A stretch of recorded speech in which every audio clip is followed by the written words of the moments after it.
खर मास को लेकर कई तरह की भ्रांतियां एवं अनेक प्रकार की मान्यताएं जनमानस में प्रचलित हैं। खर मास का संधि विच्छेद करने पर ज्ञात होता है। खर यानी गधा और मास मतलब महीना। आइए जानते हैं खर मास में क्या करें क्या ना करें। विज्ञान हो या धर्म, पृथ्वी पर सूर्य के बिना जीवन की कल्पना नहीं की जा सकती। जीवन को सुचारू रूप से चलाने के लिए प्रकृति की सकारात्मक ऊर्जा की आवश्यकता पड़ती है। ऊर्जा के देवता सूर्य दिसंबर माह के मध्य में धनु राशि में प्रवेश करते हैं। सूर्य के धनु राशि में प्रवेश करते ही खर मास प्रारंभ हो जाएगा। देखा जाए तो साल में 2 बार खर मास का समय आता है। ज्योतिष शास्त्र के अनुसार जब जब सूर्य बृहस्पति की राशि धनु और मीन में प्रवेश करते हैं तब तब खर मास लगता है। किंवदंती के अनुसार खर मास महत्व को प्रत्येक जनमानस तक पहुंचाने के लिए एक कथा कही जाती है, जिसमें बताया जाता है कि सूर्य अपने 7 घोड़ों के रथ पर बैठकर ब्रह्मांड की परिक्रमा करते हैं और परिक्रमा के दौरान भगवान सूर्य का रथ एक क्षण के लिए भी कहीं नहीं रुकता है।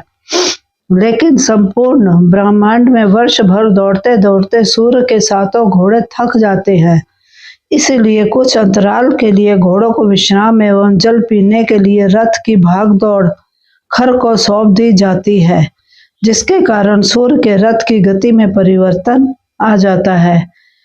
किंवदंती अनुसार गधे यानी खर अपनी मंद गति से खर मास के समय रथ को संचालित करते हैं, जिसके फलस्वरूप सूर्य का तेज क्षीण होकर धरती पर प्रकट होता है। मकर संक्रांति के दिन से सूर्य पुनः अपने 7 अश्वों पर सवार होकर आगे बढ़ते हैं और धरती पर सूर्य का तेजोमय प्रकाश धीरे धीरे बढ़ने लगता है।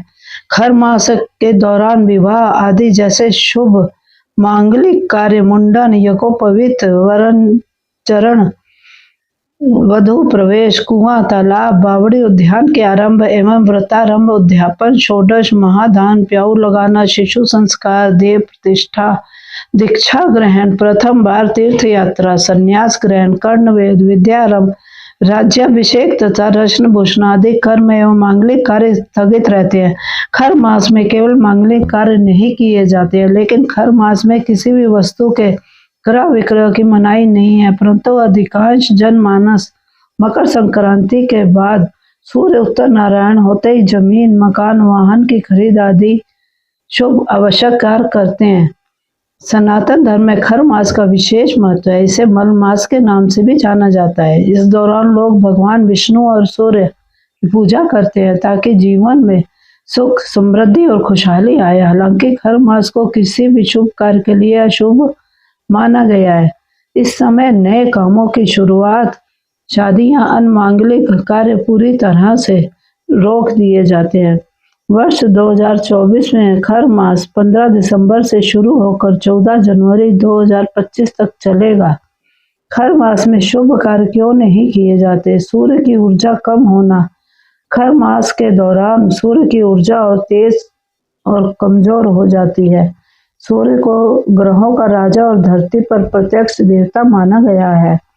सूर्य का प्रकाश और ऊर्जा जीवन के लिए अनिवार्य माने जाते हैं। जब सूर्य धनु या मीन राशि में होता है तो इसका प्रभाव कम हो जाता है। ऐसे में शुभ कार्य करने के लिए आवश्यक तेज और सकारात्मक ऊर्जा नहीं मिलती। शुभ कार्यों के लिए सूर्य की भूमिका। ज्योतिष में सूर्य को पिता और राजा का प्रतीक माना गया है। जब सूर्य कमजोर होता है तो इसे शुभ कार्यों के लिए अनुकूल नहीं माना जाता। आध्यात्मिक महत्व। इस समय को भगवान विष्णु और सूर्य देव की पूजा और साधना के लिए आदर्श माना जाता है। लोग दान, पुण्य, मंत्र जाप और धार्मिक अनुष्ठानों पर ध्यान केंद्रित करते हैं ताकि जीवन में सकारात्मकता बनी रहे। खर मास में क्या न करें? शादी विवाह। खर मास के दौरान विवाह करना अशुभ माना जाता है। नए काम शुरू ना करें। कोई नया व्यवसाय, गृह प्रवेश या नामकरण संस्कार इस समय टाल देना चाहिए। उधार लेने देने से बचे। ज्योतिषीय दृष्टि से इस समय कर्ज लेने या देने से हानि हो सकती है। खर मास में क्या करें? भगवान विष्णु और सूर्य देव की पूजा करें। जरूरतमंदों को दान पुण्य करें। धार्मिक ग्रंथों का पाठ और मंत्र जाप करें। खर मास का समय आत्मनिरीक्षण, साधना और धर्म कर्म का होता है। इस दौरान शुभ कार्य न करने की परंपरा हमें प्रकृति और ज्योतिषीय नियमों के साथ सामंजस्य स्थापित करना सिखाती है।